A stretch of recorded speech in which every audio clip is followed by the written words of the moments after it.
كتشوما لغاية أبالكي تروا منين أنسان بأبالان لو كان سليماني لشينك بناوي تازه الشهيد سیروان دکتر سیروان شهید بوو لشينك بناوي ينادك بكتينة دوية ديمقراطية كردستان برای أولان هربو من روش مره يكم جاك شهيد هلمات الناسي لباري فيم وان بروكات تازه صحي سروكاتي قرار ولا الشام لبروكي سروكاتي بوو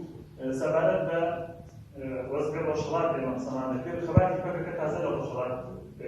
دەستی پێکرد و یان پێویست دەست پێ بکات ئێمەش لەو کاتانەدا لەگەڵ هەواڵان داوای هاوکاری و ڕێنمونیمان دەکرد کە چۆن وەکی ناوەندی پێشمەرگە منطقەی قەرداغ تەوێک و دەتەمەنێ بچووکە لە ماڵباتی ji gundê Xweçû Silêmaniyê weke ew dibêje berê wî tim dibin bû هم تێکەڵی من و مرۆڤی من خۆش و من حەز لە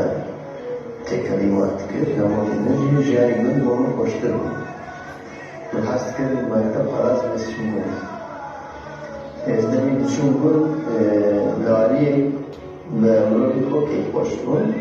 لەوانەیەکی من پێشمەرگە wê demê diyar xelîz bê êşq û jana bindestiyê gelê xwehîsiya û peytekbey di dilê wî de hestê pişwareşkeriyê jî bû ez pê hesiyam